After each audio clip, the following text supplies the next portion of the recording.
Hi, I'm Jeff Michaud. I'm Brad Spence, and today we're going to be making meatball sandwiches.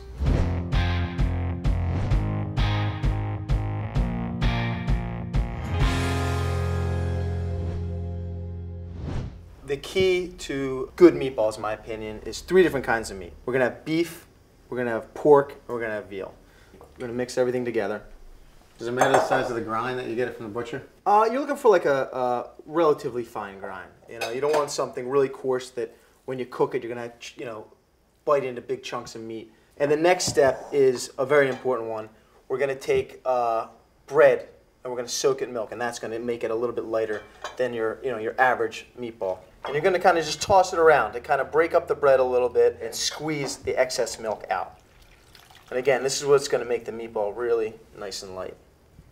And then the next thing that's very important, these meatballs have a lot of cheese. So we're going to use grated Parmesan and grated pecorino. The pecorino is going to add a nice saltiness to it, and the Parmesan has just got that great classic flavor.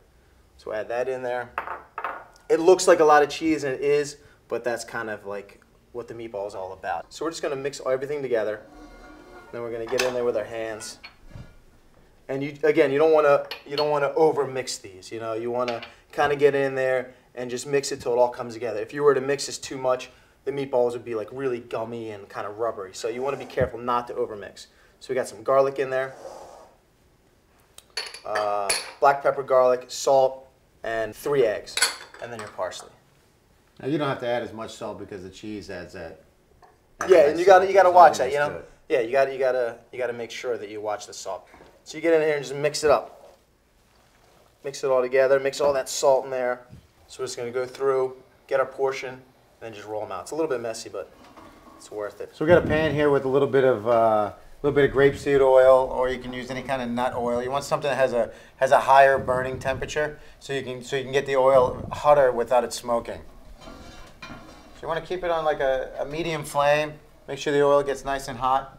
And as he's rolling these, I'm just going to roll them in a little bit of flour. This recipe we actually learned from Sal Vetri, who's one of Jeff and I's business partners' father. When we first opened a Meatball 3 years ago, we put them on the menu, and Sal's old school they've never come off. So this is Sal Vetri's recipe. So you want to make sure not to keep the flame too high on this, because again, we're cooking these on top of the stove and not inside the stove or inside a fryer. So if you have the heat too high, you're going to burn them. So we got a couple of these rolled out. I'm actually going to go wash my hands off. It's all right to fill up the pan, but you don't want to overcrowd them and you don't want the meatballs sticking together. So while these are cooking, we're going to move over here. We're going to make the tomato sauce. When we make our tomato sauce, we prefer to use canned San Marzano tomatoes. But any type of canned tomato at the grocery store will work fine. It's all about shopping. You get good San Marzano tomatoes, and that makes all the difference in the world. You can literally... It's all about the ingredients. It's like using a fresh piece of garlic instead of using a garlic that's already chopped up in a plastic container that's going to taste like plastic. So the best trick to get this out of the peel is just to give it a little smash, and it opens right up. So we're just going to hit it again, throw it in the pan, turn this on high heat. I want to get that browning up a little bit. So you're gonna brown these on both sides. I got them all browned on one side, and then you're simply like a hamburger. You're just gonna flip it, cook it on the other side, and then when that side's brown, you kind of turn it on its side and get all brown all the way around. So now for the tomatoes, we could puree them or cut them all by hand, but I just like to go in and just squeeze them. Because you're gonna want to use all that juice, and it doesn't have to be a perfect pureed sauce. It can be nice and rustic. And when you're searing these meatballs, you don't want to sear them completely through on the stovetop, because what's going to happen, they're going to get too hot and too much of the juices are going to leak out. The bread that's in there that's soaked in the milk is actually going to help them not be dry. The garlic's starting to brown a little bit. We're just going to add the tomato sauce right inside.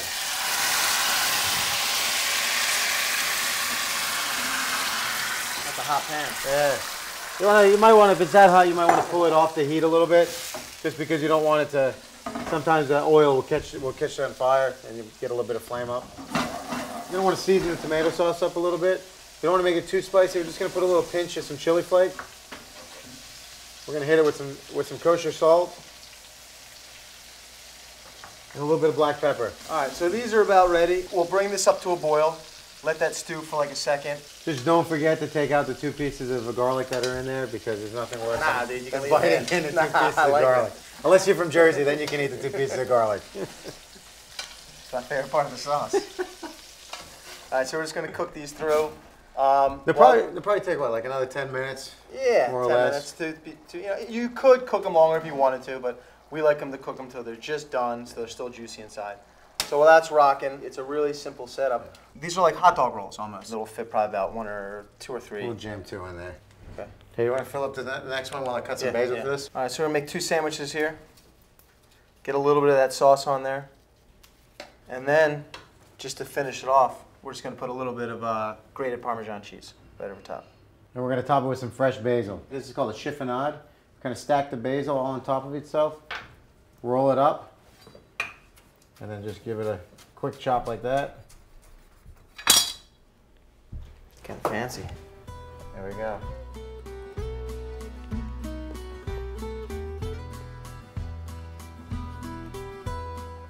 That's really soft. Yeah, really good. Awesome. And that's Sal's Old School Meatballs. Thanks for watching us on Dude Food, and tune in to the next episode. And make sure to subscribe. What? Slimy sea urchins can get you high and it's an aphrodisiac? What more could you ask for? Find out if it really works on Why Would You Eat That?